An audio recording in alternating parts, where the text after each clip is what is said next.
सखी सहेली सुनने वाले हमारे सभी श्रोताओं को, सभी सखियों को, और मेरे सामने बैठी हैं आरती, आपको नमस्कार। कैसी हैं आप? चंचल जी, और साथ ही सभी सखियों को, सभी सखाओं को, श्रोताओं को आरती श्रीवास्तव का नमस्कार। और कैसी हैं पूछ रही हो इतनी गर्मी में? बस ऐसा लग रहा है कि आधे हो गए गर्मी में पिघल पिघल के। भाई देखिए, आलम तो गर्मी का ऐसा है कि शायद देश का कोई कोना इससे अछूता नहीं होगा, सिवाय कुछ जो बर्फीले प्रदेश हैं जहां अभी भी राहत के लिए लोग जा रहे हैं घूमने फिरने। लेकिन इस वजह से वहां पे भी गर्मी होने शुरू हो गई है, क्योंकि इतनी ज्यादा भीड़ हो जाती है, तो फिर ऐसी जगहों पे भी गर्मी पड़ने लगती है। लेकिन अपने ही शहर में आप हैं जहां रह रहे हैं और गर्मी में आपको कहीं बाहर निकलना हो, तो लू से बचाव के तो बहुत सारे इन दिनों हम तरीके बता ही रहे हैं, और कई बार हमने डॉक्टर से भी बातचीत सुनवाई है। लेकिन आंखों की देखभाल कैसे करनी, क्योंकि आंखों पर भी जो तपती धूप है, चिलचिलाती धूप है, इसका बहुत बुरा असर पड़ता है। इसकी वजह से इन्फेक्शन हो रहे हैं आंखों में। हाँ, तो बहुत ध्यान रखने वाला है। तो इस पर हम आज चर्चा करने वाले हैं। और आप घरेलू उपाय क्या अपनाते हैं, या आप क्या क्या चीजें करते हैं, तो आप हमें बताइए। और घरेलू उपचार के अलावा कुछ खास बातें, जैसे घर से निकलते वक्त सर पे कोई कपड़ा लेना, कैप पहन लेना, आंखों पर काला चश्मा लगा लेना, ये उपाय तो सभी करते होंगे। इसके अलावा अगर आंखों में कोई ईचिंग, इरिटेशन हो गया, तो क्या घरेलू उपाय तुरंत किए जा सकते हैं, इसके बारे में जरूर हमारे साथी लिखकर बताएंगे। और कुछ चीजों से डर होता है, फोबिया होता है। फोबिया पता नहीं, हर एक को कुछ ना कुछ होता ही है, जैसे कि हमें भी है। हर एक को होता है। अभी हमारे क्या फोबिया, हम इसके बारे में बाद में करेंगे बात। लेकिन हमारे सुनने वालों को किस तरह का फोबिया है भाई, वो उन्हें बताएं अपना। बिल्कुल छुपाइए नहीं, बताइए ईमानदारी से पूरी अपनी अपनी बात, क्योंकि सभी को होता है कुछ न कुछ, किसी चीज का डर। तो आप बताइए। इसके अलावा आज बात होगी कहानी पद्मश्री की में राहीबाई सोमा पोपरे, जो महाराष्ट्र की बीज माता यानी कि सीड मदर कही जाती हैं, इनके बारे में। और बहुत खास दिन है भाई, चाय दिवस। चाय की चुस्कियां लेते लेते बहुत सारे काम है ना खत्म हो जाते हैं, कब हो जाते पता ही नहीं पड़ता। और जब भी हम देश ऐसा यही है भारत, जहाँ पे इतनी 50 आप सोच लीजिए कि गर्मी, इतना तापमान चल रहा है, उसके बाद भी उनको क्या चाहिए? चाय चाहिए। चाय के बिना गुजारा नहीं है। हाँ, 4 दोस्त बस मिलकर बैठे तो वहाँ एक 5वीं चीज जो होती है वो चाय होती है। 2 लोग बैठे तो चाय होगी। अगर आप अकेले भी बैठे हैं तो आपका साथी अगर चाय का प्याला है तो बस। और बड़े से बड़ा होटल हो या छोटी सी एक टपरी हो, हर जगह चाय की चुस्कियां जो हैं वो अपना आलम बांध देती हैं। तो भाई अंतर्राष्ट्रीय चाय दिवस है, इसके बारे में तो थोड़ी चर्चा होगी। लेकिन एक और बड़ा खास दिन है संवाद और विकास के लिए विश्व सांस्कृतिक विविधता का दिवस। इसके बारे में बात करेंगे। और साथ ही हम चाय के बारे में आप भी बताइए कि आप किस तरीके से अपनी महफिल जमाते हैं चाय की प्याली के साथ में। और जब संवाद की बात हो रही है तो संवाद यानी कि बातचीत के लिए भी चाय जरूरी होती है। संवाद और विकास के लिए विश्व सांस्कृतिक विविधता का जो दिवस है, ये जनता को इसके महत्वपूर्ण मुद्दों के बारे में शिक्षित करने के लिए और विश्व की बहुत सी समस्याओं का समाधान करने के लिए, संसाधनों को जुटाने और मानवता की उपलब्धियों का जश्न मनाने और उन्हें सुदृढ़ करने के लिए आयोजित किया जाता है। जी, और बिल्कुल ऐसे बहुत से अंतर्राष्ट्रीय दिवसों का अस्तित्व संयुक्त राष्ट्र की स्थापना से भी पहले का है, लेकिन अब संयुक्त राष्ट्र ने इन्हें एक शक्तिशाली प्रचार उपकरण के रूप में अपनाया है। इसीलिए दुनिया भर में इन संयुक्त राष्ट्र दिवसों को हम मनाते हैं। तो आज हम मना रहे हैं संवाद और विकास के लिए विश्व सांस्कृतिक विविधता का दिवस। और साल 2001 में यूनेस्को ने इस दिन को अपनाया था, इसकी घोषणा की थी।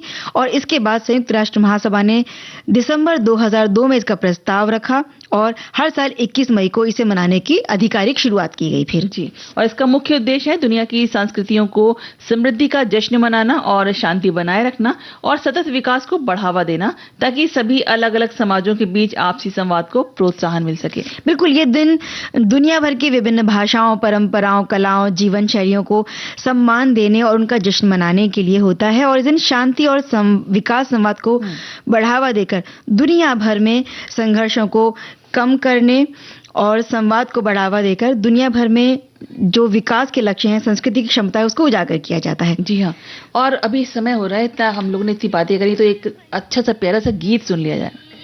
जाने क्या तूने कही, जाने क्या मैंने सुनी, बात कुछ बन ही गई, जाने क्या तूने कही।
वही बात बन जाती है, कुछ तुमने कहा कुछ हमने कहा और इसी तरह से संवाद होता है, बात बन जाती है।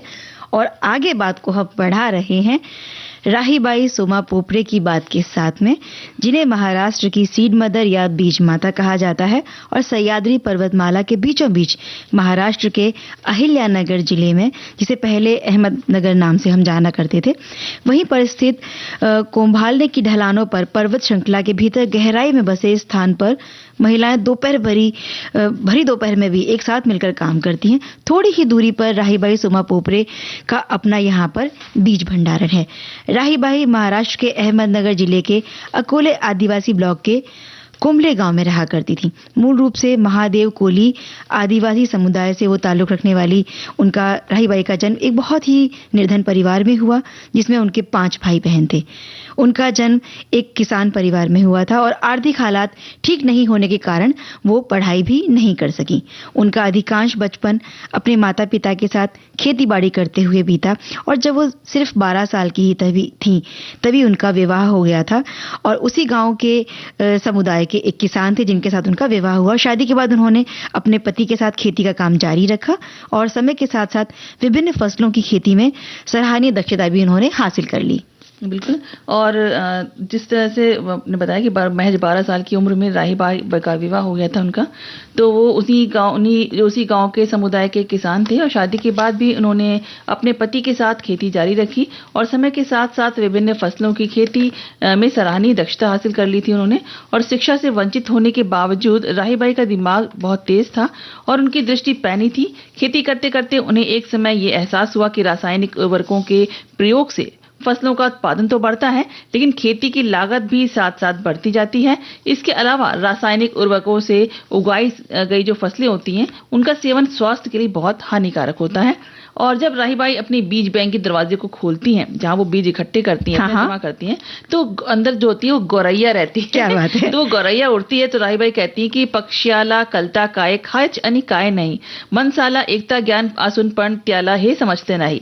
यानी पक्षी सहज रूप से जानते हैं कि उनके लिए क्या अच्छा है, लेकिन मनुष्य हमारे सभी ज्ञान के बावजूद समझने में विफल रहते हैं। बिल्कुल। राहीबाई पोपरे जो है वो बाजरे की एक देसी किस्म को बोने के लिए अपने अनुभव बयान करते हुए बताती हैं कि पहले 3 साल तो अच्छी फसल हुई, पक्षी खेतों में आते, दाना चुगते और अनाज में कुछ रुचि दिखाते, लेकिन चौथे साल कुछ ऐसा हुआ जो वाकई अद्भुत था।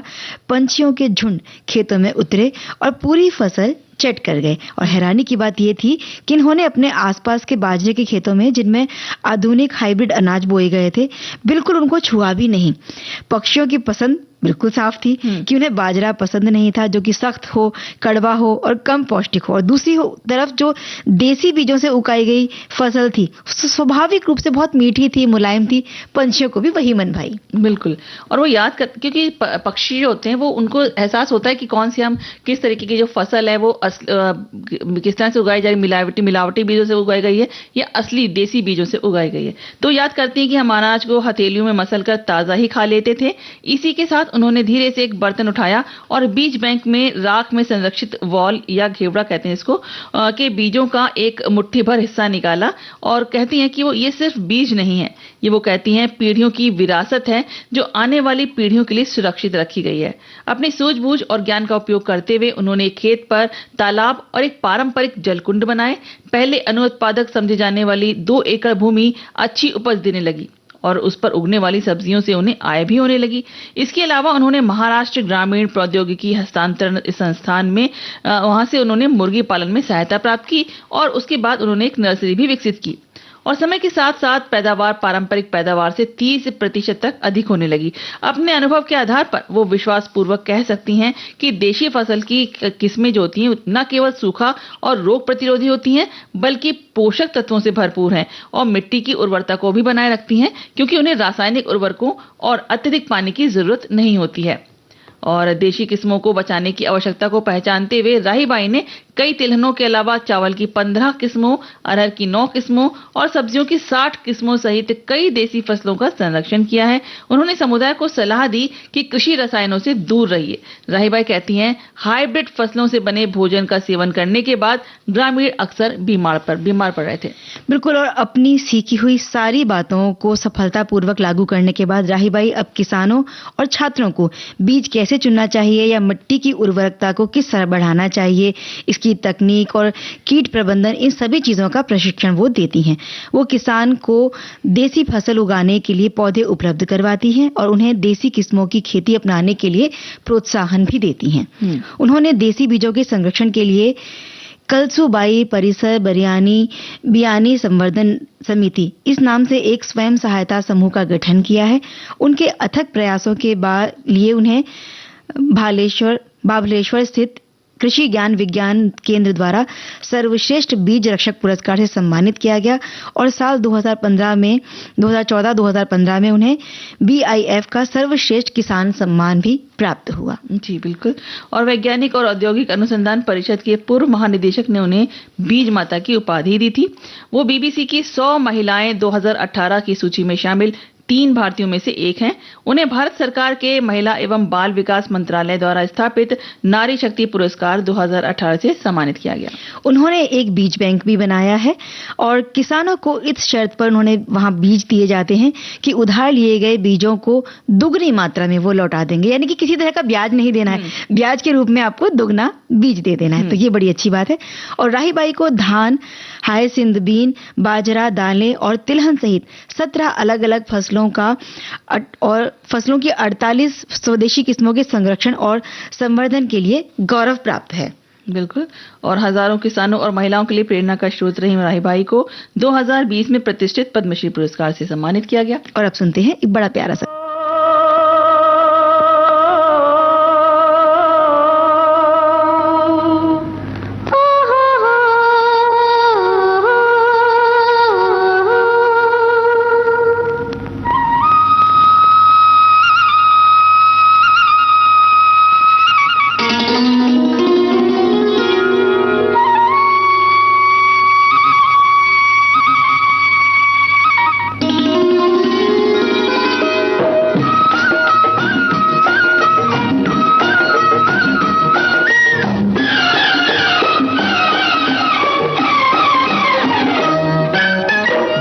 गगन पर उड़ते बादल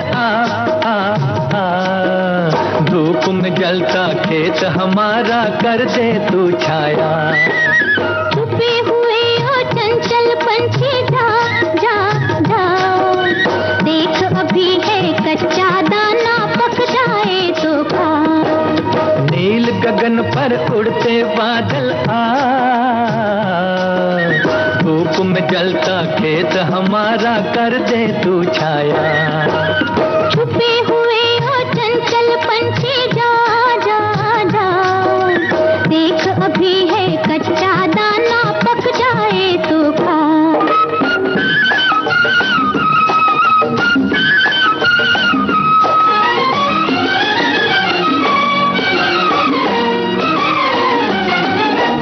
बहता बहता क्यारियों में ठंडा ठंडा पानी,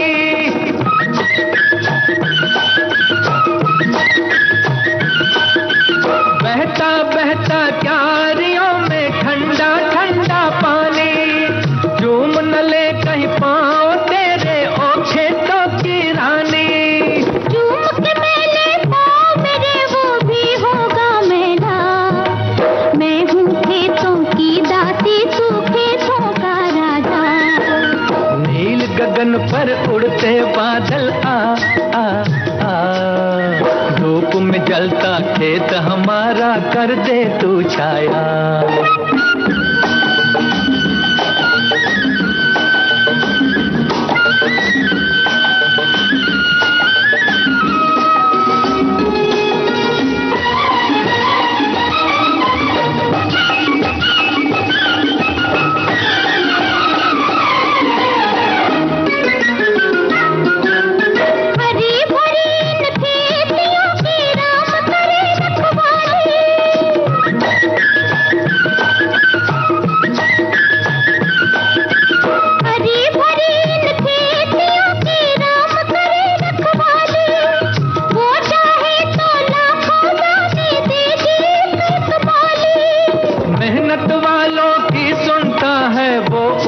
वाला, खोल के रखियो अपनी झोली, भर देगा दाता।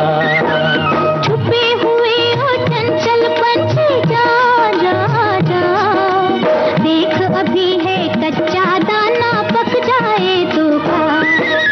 नील गगन पर उड़ते बादल, आ आ आ, धूप में जलता खेत हमारा, कर दे तू छाया। इस समय तो खेतों की हालत यही है कि धूप से वो जल रहे हैं और कहीं बादल का एक टुकड़ा आके थोड़ी सी छांव ले आता है ना, तो वो ऐसा लगता है कि सुकून दे गया है।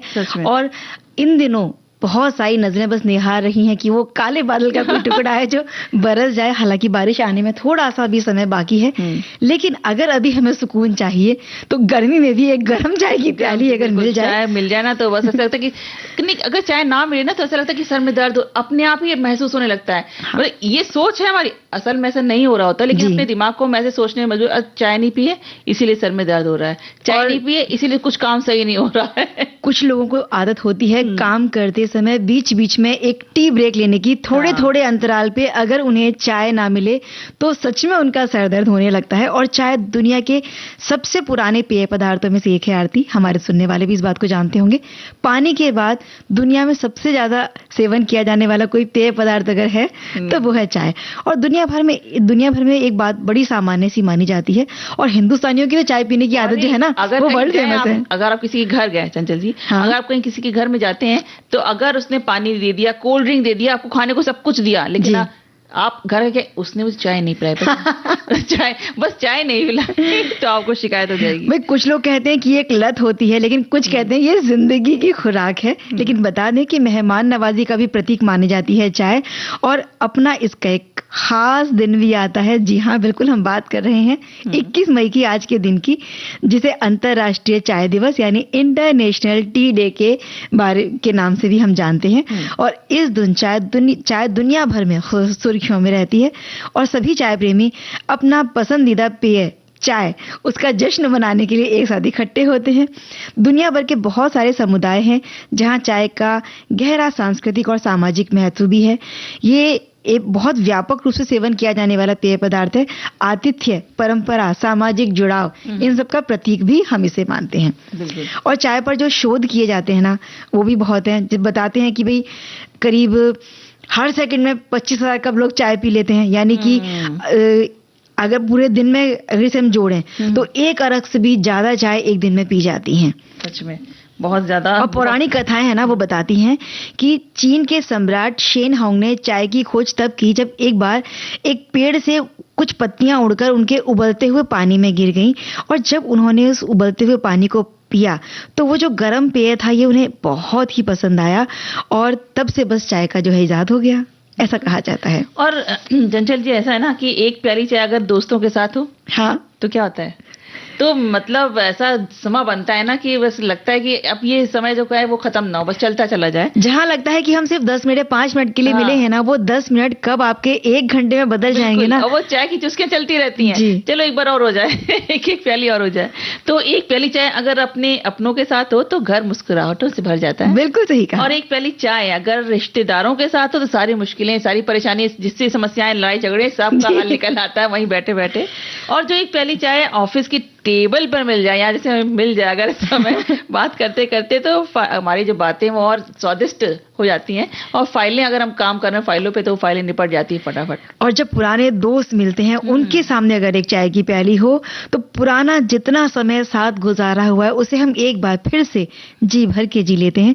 और जब दिन भर की पीड़ा, चिंता, थकान, इसके बाद एक चाय की प्याली मिल जाती है ना, तो उसके एक एक घूंट में जो सुकून मिलता है आरती, वो शब्दों में शायद हम बयां भी नहीं कर सकते।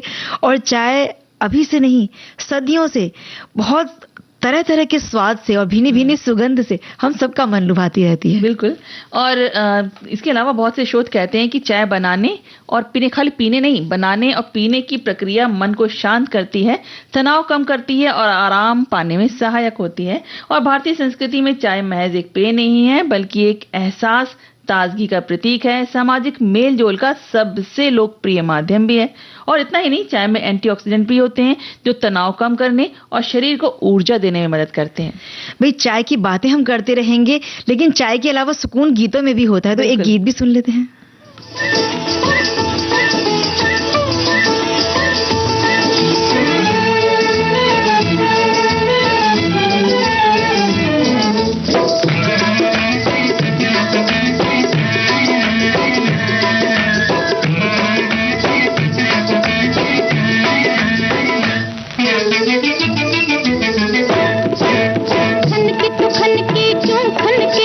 रात को चमके तारे, मेरा कंगना है मेरा कंगना।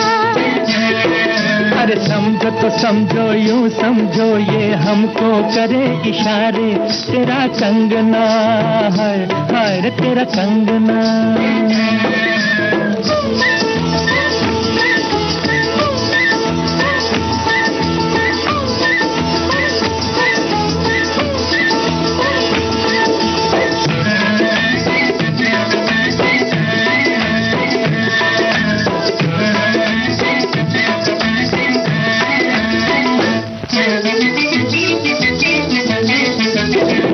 जवानी जब मस्तानी, रोके लाज के पहरे ना, रोके लाज के पहरे ना।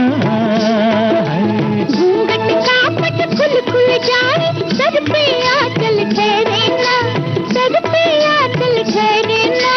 सोच तो सोचे क्या सोचे, अरे सोच तो सोचे क्या सोचे, जब नैन मिले तुम्हारे, मेरा कंगना है मेरा कंगना। और समझो तो समझो, यूं समझो ये हमको करे इशारे, तेरा कंगना है रे तेरा कंगना।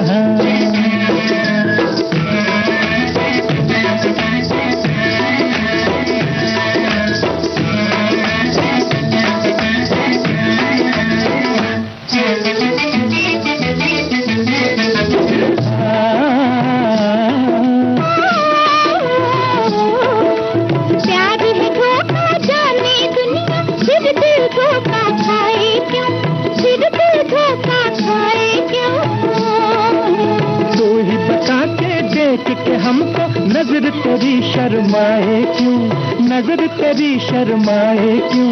सर के तो सर के क्यों सर के, अरे सर के तो सर के क्यों सर के। आंचल तेरे सर से प्यारे, तेरा कंगना है तेरा कंगना।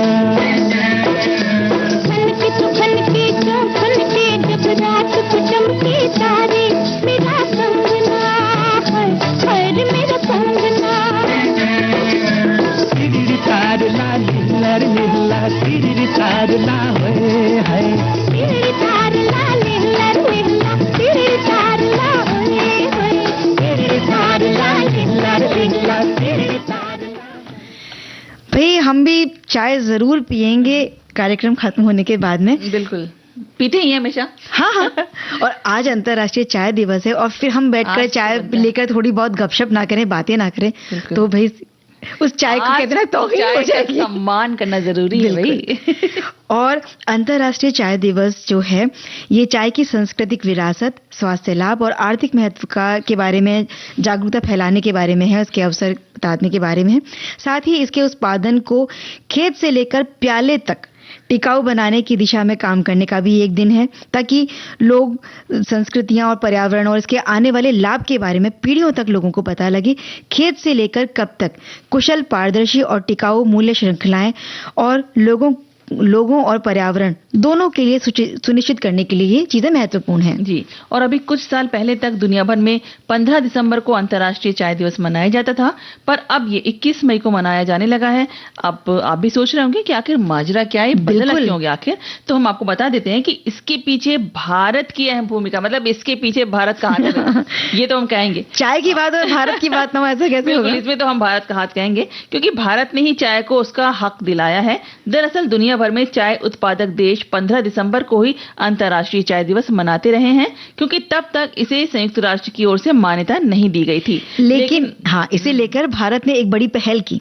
2015 में संयुक्त राष्ट्र के खाद्य एवं कृषि संगठन के माध्यम से आधिकारिक तौर पर अंतर्राष्ट्रीय चाय दिवस मनाने का प्रस्ताव रखा गया, और अच्छी बात तो ये हुई आरती कि इस प्रस्ताव को स्वीकार भी कर लिया गया, और इसे आधिकारिक तौर पर 2019 में संयुक्त राष्ट्र द्वारा अपनाया गया, और पहली बार 2020 में विश्व स्तर पर इसे मनाया गया था। ये सारी जानकारी हमारे श्रोताओं ने भी हमें लिखकर पहुंचाई है। हाँ, बहुत सारे उन्होंने कमेंट्स किए हैं इस पे। और चाय का उत्पादन यूं तो कई देश करते हैं, लेकिन भारत इस मामले में दूसरे पायदान पर आता है। और मजे की बात यह है कि चाय के उपभोग यानी कि इस्तेमाल के मामले में भारत पहले स्थान पर है, और रहना ही चाहिए था वो तो। भारत में चाय की लोकप्रियता का अंदाजा इस बात से आप आसानी से लगा सकते हैं कि दुनिया भर में सबसे अधिक चाय का उत्पादन, लगभग 30% चाय की खपत जो है उत्पादन की, वो भारत में ही हो जाती है। और दुनिया भर में चाय का सबसे ज्यादा उत्पादन जो है एशिया के जो अन्य देशों में होता है, जिसमें भारत, चीन, नेपाल, श्रीलंका और केन्या जैसे कई देश शामिल हैं। इन देशों में चाय पीना रोजाना दिनचर्या से लेकर समारोह अगर हैं तो वहां भी इनका प्रचलन बहुत है। लेकिन सबसे बड़ी खासियत इसकी ये है कि चाय आसानी से और बेहद कम लागत में उपलब्ध हो जाती है। अब अगर हमें भी बातचीत करनी हो तो जरूरी नहीं हम बहुत बड़े होटल या रेस्टोरेंट में जाकर बैठे, एक टपरी पर भी हम आराम से 5-6 रुपए की एक चाय की छोटी प्याली लेकर, स्वादिष्ट मिलती है, और वहां घंटों बैठकर बतिया सकते हैं। बिल्कुल। और हालांकि चाय के भी कई रूप हैं, और हर रूप में इसका स्वाद भी अलग है। अलग अलग क्षेत्रों में चाय बनाने के तरीकों में भी भिन्नताएं हैं। कोरोना महामारी के दौरान में कई ऐसे लोग जो चाय नहीं पीते थे, लेकिन वो भी इम्यूनिटी को बढ़ाने के लिए अदरक, लौंग, इलायची वगैरह सब चीजें। और भाई चाय के चक्कर में तुम ये ना भूल जाओ कि इस अंतराल का समय हो चला। हाँ, मैंने देख लिया आपको, आप मुझे कह रही हैं कि अब बस करो, अब बस करो।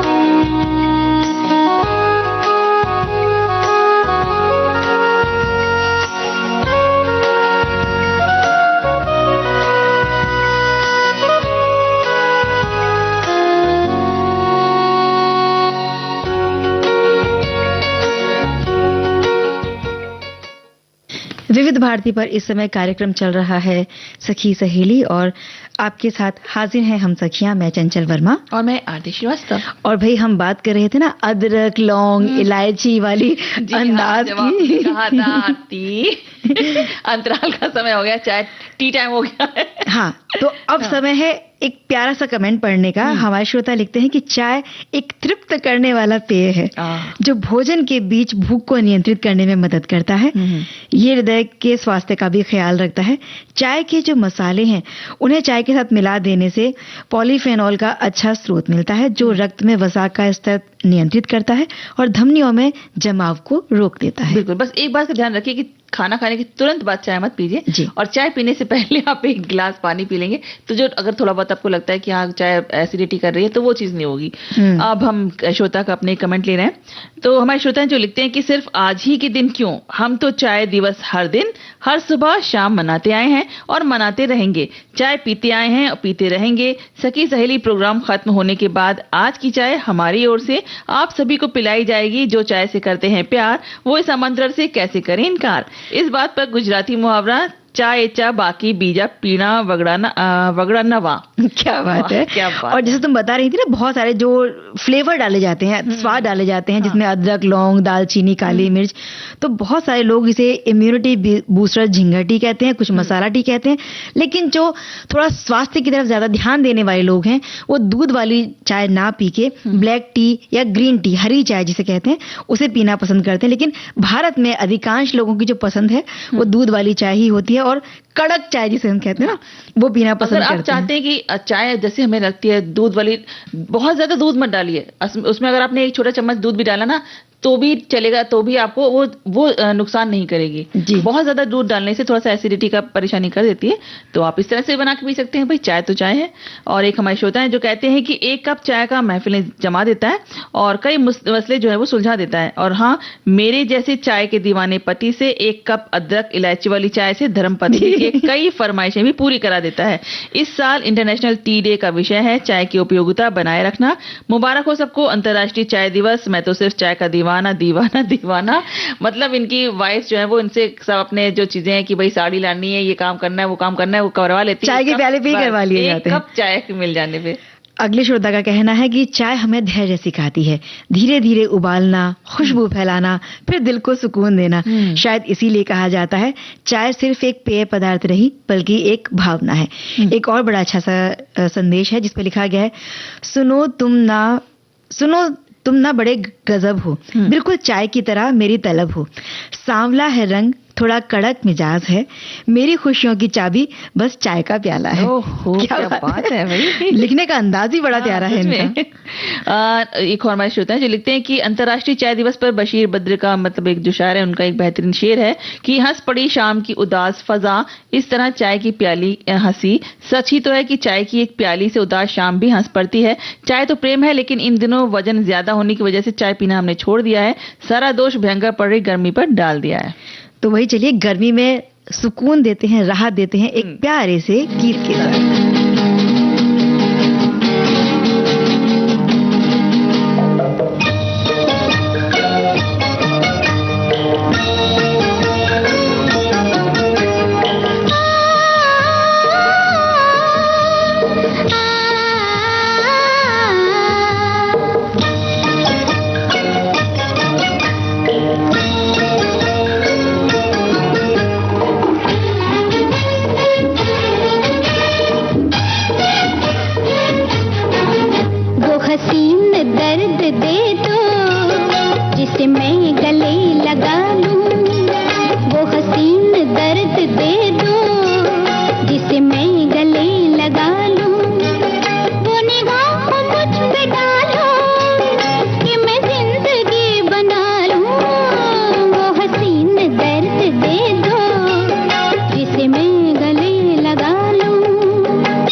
हर दर्द की दवा होती है एक कप चाय का प्याला।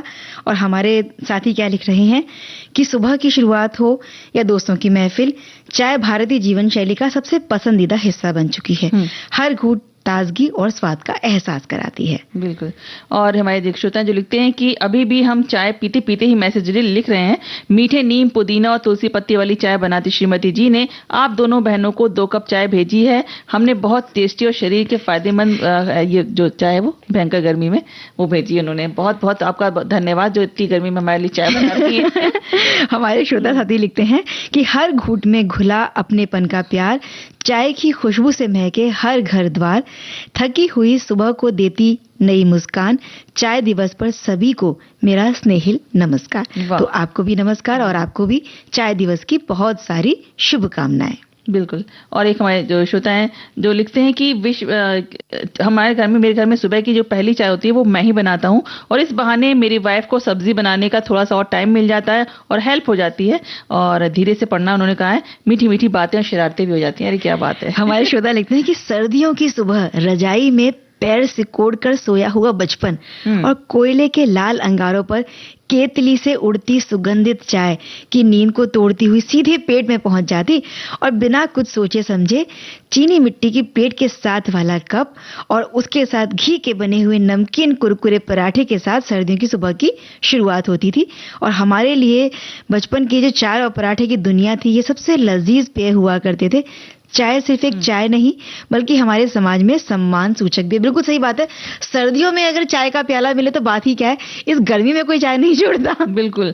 और एक हमारे श्रोता जो लिखते हैं कि चाय सिर्फ एक पेय नहीं है बल्कि भारत की आत्मा है जो सुकून, गहरी बातचीत और नए रिश्तों की शुरुआत के प्रतीक है। चाय के साथ लोगों के गहरे जज्बात जुड़े होते हैं। एक हाथ में मेरी चाय का कप है, एक हाथ में मेरे हाथ तेरा हाथ है, हाथों को तलब है हाथों की और दिल को तलब है साथ की। देखो भाई, संदेश बहुत सारे हैं लेकिन चाय विषय ही ऐसा है कि चाय छोड़ना तो छोड़, हम उस विषय को ही नहीं छोड़ पा रहे। हम आगे बढ़ते हैं और फोबिया कैसे कैसे होते हैं इस पर थोड़ी सी बात करते हैं। फोबिया किसी चीज या स्थिति के प्रति एक अत्यधिक तर्कहीन डर होता है जो अक्सर वास्तविक खतरे से कहीं ज्यादा होता है। ये एक प्रकार की एंजाइटी डिसऑर्डर या चिंता विकार कहा जा सकता है। जैसे कि एक्रोफोबिया, ऊंचाई से बहुत सारे लोगों को डर लगता है, ये भी एक फोबिया हो सकता है। और बताओ कौन कौन से फोबिया होते हैं? जैसे कि किसी को किसी जगह में बंद हो गया, जैसे लिफ्ट में नहीं जाना चाहता कोई, तो एक छोटी सी जगह में बंद हो जाने का डर होता है, है ना, ये भी फोबिया होता है। किसी को भूतों का डर होता है। तो बहुत से सारे फोबिया ही होते हैं। आपको अगर किसी चीज से बहुत ज्यादा डर लग रहा है अनावश्यक तौर पे, तो वो फोबिया ही है। जैसे साइनोफोबिया, कुत्तों का डर होता है। ग्लासोफोबिया, सार्वजनिक रूप से पब्लिकली जो बात करने का, यानी कि सबके बीच में आकर बात करने का, उन्हें कुछ कहने का जो डर है, उसे कहा जाता है। हीमोफोबिया होता है खून देखने से डर। कई बार लोगों को होता है ना कि कहीं आपने कोई एक्सीडेंट देख लिया, अस्पताल में गए, हमारे कोई परिचित है, यहाँ तक कि अगर आप सिर्फ ब्लड देने भी गए जांच के लिए, तो वो इतना सा खून भी कई लोगों से देखा नहीं जाता, वो फोबिया होता है सिर्फ उनका। बिल्कुल। और एक होता है ट्राइपेनोफोबिया, जो कि सुई या इंजेक्शन से डर लगता है जिसमें आपको। और सोशल फोबिया, जैसे कि सोशल, जो भी आप बाहर जाते हैं तो सोशल जो एंजाइटी होती है आपको, वो होता है। और बहुत से लोगों के बीच में शर्मिंदगी महसूस होती है, तो वो भी एक तरीके का फोबिया है। और एगोराफोबिया होता है, वो उस स्थानों या स्थितियों का डर होता है जिनसे बचना मुश्किल हो सकता है या जहां फंस जाने पर मदद नहीं मिल सकती है। तो इसमें पीड़ित जो होते हैं वो खुली जगहों पर, या हम जैसे अगर इसमें हमारा फोबिया है ऐसा, तो हम भीड़ वाली जगहों पर नहीं जाना चाहेंगे, बचना चाहते हैं वहां पर जाने से। तो इस तरीके से जो चीजें होती हैं, ये अपने मन का जो डर है जो बहुत ज्यादा बढ़ जाता है, तो वो फोबिया कहलाता है। तो फोबिया पर हमारे श्रोताओं ने क्या लिखा है इस पर हम चर्चा जरूर करेंगे, लेकिन एक गीत सुन लेते हैं।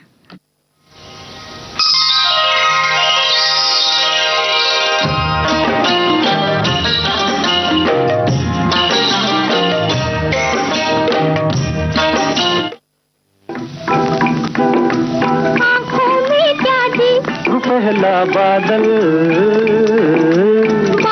में क्या जी, किसी का आंचल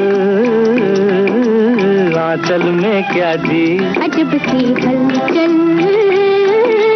आँखों में क्या जी, पहला बादल में क्या जी, किसी का आंचल में क्या जी, अजब सी हलचल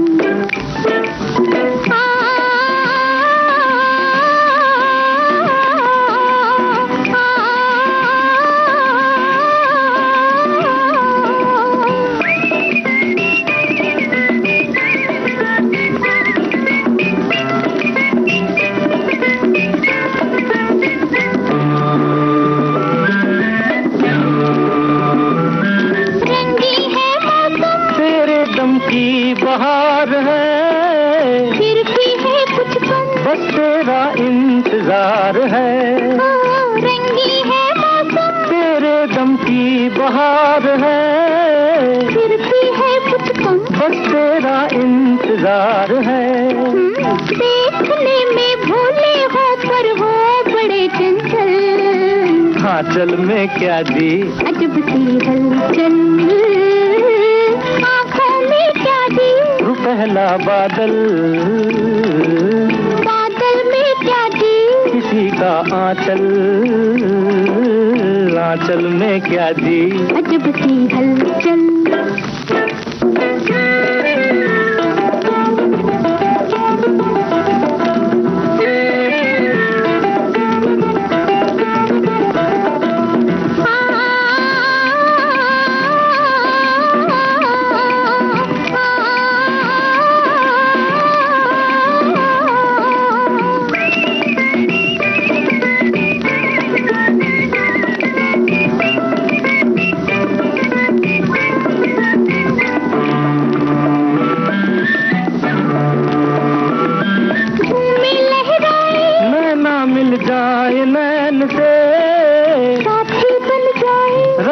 कट जाए चैन से, झूमे लहराए नैना मिल जाए नैन से, साथी बन जाए रास्ता कट जाए चैन से।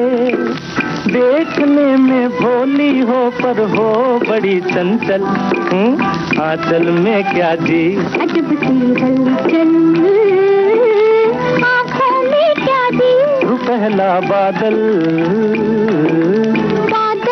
क्या दी किसी का आंचल, आंचल में क्या दी अजब सी हलचल।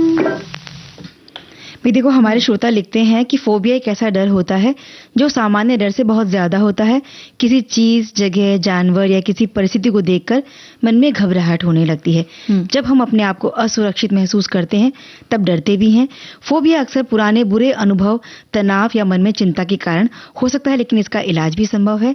सही सलाह, काउंसलिंग, सकारात्मक सोच और धीरे धीरे डर का सामना। बिल्कुल। एक हमारे श्रोता जो लिखते हैं कि फोबिया मतलब एक भय है जिसकी कोई सीमा तय नहीं, किसी विशिष्ट वस्तु, जानवर या स्थिति के प्रति अत्यधिक तर्कहीन तीव्र भय है जो व्यक्ति के दैनिक जीवन को प्रभावित करता है। इसके 3 प्रकार होते हैं: विशिष्ट फोबिया, सोशल फोबिया और एगोराफोबिया। किसी को कोई विशेष जानवर से डर लगता है तो किसी को मौसम की स्थिति या प्राकृतिक तत्वों का डर लगता है। मेरा एक सहकर्मी था, अब वो भी मेरे साथ में सेवानिवृत्त हो चुका है, उसे कुत्तों का डर सेवा काल के दौरान लगता था और आज भी लग रहा है। मतलब वो जो डर है, बहुत सारे लोग तो सिर्फ बिजली जब कड़कती है उसी से डर जाते हैं। अभी हमारी श्रोता सखी लिखती हैं कि मेरी बेटी छिपकली को देखकर बहुत डर जाती है और सिर्फ देख लेने भर से ही उसकी चीख निकल जाती है। और एक श्रोता ने लिखा है, मुझे सफाई का बहुत फोबिया है। सफाई का बहुत लोगों का होता है कि ये फोबिया की, मतलब मुझे भी है कि जरा सा भी कुछ गंदा होगा तो ये क्यों ऐसा हो रखा है, फिर उसे उसमें लग जाएंगे। हाँ, बिल्कुल, उनको हर जगह साफ सुथरापन चाहिए होता है। हमारे श्रोता ने लिखा है कि फोबिया 2 प्रकार के होते हैं। कुछ लोगों को अंधेरे से फोबिया होता है, किसी को स्टेज से डर लगता है। बहुत लोगों को स्टेज पर जाने से बहुत फोबिया होता है, इतना बर्फ हो जाते हैं वो। और मुझे बचपन में फोबिया था, गुब्बारे से मुझे बहुत डर लगा करता था और तब मैं उसको देख भी नहीं पाता था। एक हमारे श्रोता जो लिखते हैं कि मुझे सिर्फ भूत प्रेतों से डर लगता है, ये जानते हुए भी कि ये सब कपोल कल्पित है, फिर भी अंधेरा होते ही सारी भूत प्रेत की कहानियां या फिल्में जाने कहां से याद आने लगती हैं और फिर हनुमान चालीसा पढ़ते हुए रात गुजरती है। तो मतलब ये है कि भूतों का भी उनको, ये अधिकतर लोगों को होता है कि तब तक दिन में नहीं लगता है, रात होते अंधेरा होते लगता है डर। तो चलिए अगले विषय की तरफ बढ़ते हैं आरती, और गर्मियों में आंखों की देखभाल किस तरह कर सकते हैं इसके बारे में बताते हैं कि आप पर्याप्त पानी पीजिए ताकि आंखों में सूखापन ना आए, क्योंकि आंखों में सूखापन, जलन और बेचैनी ये सभी पानी की कमी के लक्षण होते हैं और दिन भर पानी का सेवन करने से आंखों में भी नमी बनी रहती है और सूखापन दूर हो जाता है। तैराकी या साइकिलिंग अगर करने वाले कुछ लोग हैं तो उनके उचित जो चश्मे होते हैं वो पहनकर आंखों की सुरक्षा जरूर करनी चाहिए। बिल्कुल। और चश्मे के रूप में आंखों की सुरक्षा क्लोरीन और खारे पानी के संपर्क के साथ साथ तैरते समय बैक्टीरिया से भी बचाती है। और स्पोर्ट्स ग्लासेस और रैप राउंड जो सनग्लासेस होते हैं जो पूरी अपने आपके पूरी आंखों को कवर करते हैं, उससे धूल के कणों, मलबे और जो भी आप आ रहा है उससे सीधी धूप से आंखों की रक्षा करते हैं। और अपने दैनिक भोजन में आप पत्तेदार सब्जियां, गाजर और खट्टे फल शामिल कर लीजिए तो ये बेहतर होगा आपके लिए। और बातें आगे बढ़ाएंगे पर एक गीत सुन लेते हैं।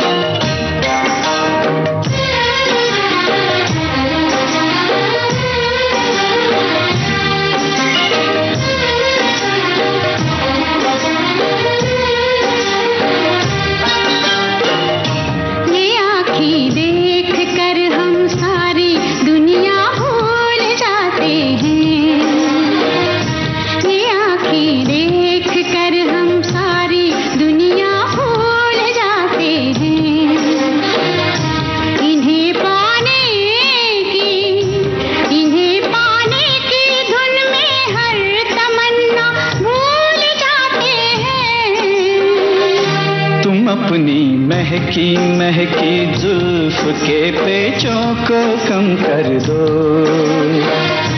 तुम अपनी महकी महकी जुल्फ के पेचों को कम कर दो। मुसाफिर इनमें घिर कर अपना रास्ता भूल जाते हैं। ये आँखें देख कर हम सारी दुनिया भूल जाते हैं।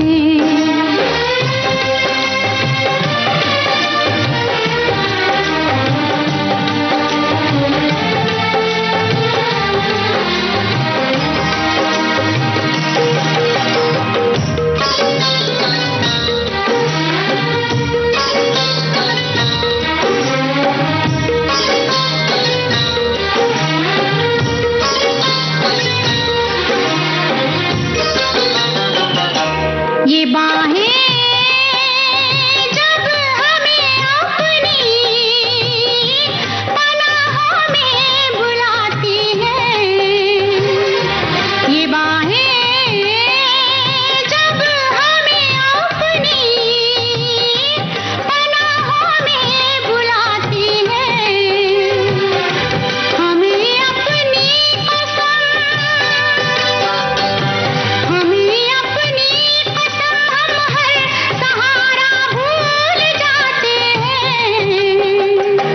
तुम्हारे नर्मो नाजुक होठ जिस दम मुस्कुराते हैं, तुम्हारे नर्मो नाजुक होठ जिस दम मुस्कुराते हैं। बहारें झेपती है फूल खिलना भूल जाते हैं। ये आँखें देख कर हम सारी दुनिया भूल जाते हैं। जैसे कि आप जानते हैं, विविध भारती हर महीने करता है अपनी एक महफिल सृजन भारती। इस बार सृजन भारती लेकर आ रहा है लोक संगीत की भीनी खुशबू और कुछ दिलचस्प बातों का गुलदस्ता। और ये कार्यक्रम होगा एक मुक्ताकाशी रंगमंच पर 21 मई शाम 6:30 पर लोक संगीत और कुछ दिलचस्प बातों से सजा रंगारंग कार्यक्रम। आयोजन स्थल है ज्ञान सागर मुक्ताकाशी ऑडिटोरियम, रघुनाथ टावर के सामने, देवीदास लेन, बोरीवली पश्चिम, मुंबई। प्रवेश बिल्कुल मुफ्त। आप सभी खुद आएं और अपने दोस्तों को लेकर आएं। इस आयोजन की जिसकी चर्चा भी हो रही थी, बिल्कुल जाना है, शुरू होने वाला है और कुछ ही समय बाकी है, तो जो मुंबई में रहने वाले हमारे श्रोता हैं वो जरूर ही इसका हिस्सा बनेंगे। पहुंचिए फटाफट। और हम बात कर रहे थे आंखों की। तो एक हमारे श्रोता हैं जो लिखते हैं कि तेज गर्मी और एसी वगैरह में अगर बैठे हैं आप बहुत ज्यादा, तो वहां से आंखें जल्दी सूखती हैं और आंखों के प्राकृतिक आंसू के स्तर को बनाए रखने के लिए विशेषज्ञों द्वारा सुझाया गया आप आई ड्रॉप का इस्तेमाल कर सकते हैं। इसके अलावा हमारे श्रोता ने लिखा है कि गर्मियों में पिंक आई यानी कंजक्टिवाइज का जो है संक्रमण का खतरा बढ़ जाता है और अपनी आंखों को ऐसे में बार बार ना रगड़ें। घर अगर आप लौटते हैं कहीं बाहर से धूप से, तो साथ साथ आंखों को भी साफ पानी से जरूर धोया करें। बिल्कुल, और धूल प्रदूषण से बचें। और साथ ही हमारे एक श्रोता हैं जो लिखते हैं कि गर्मियों में आंखों की देखभाल करना बहुत जरूरी होता है। तेज धूप और गर्म हवा और धूल से आंखों में जलन या खुश्की हो सकती है, तो आप धूप का चश्मा जरूर पहनिए। बिल्कुल, और हम सुन ले गाना, और है ये कार्यक्रम का आखिरी गीत।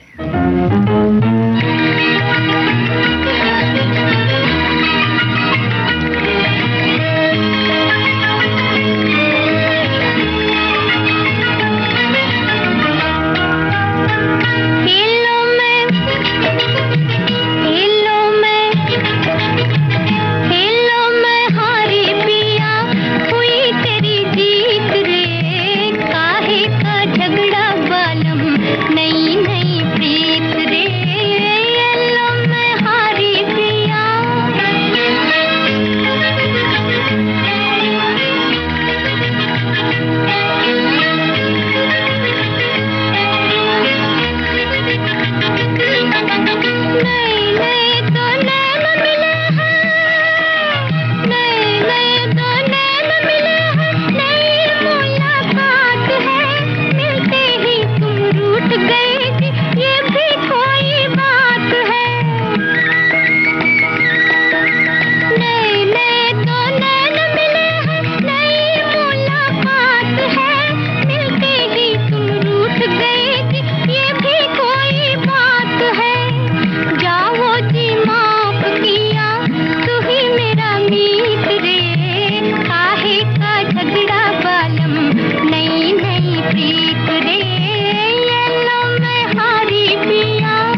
देखो आरती, कार्यक्रम का समय हो चला है पूरा, लेते हैं हमारे सुनने वालों से इजाजत। हाँ बिल्कुल। चंचल वर्मा और आरती श्रीवास्तव का नमस्कार।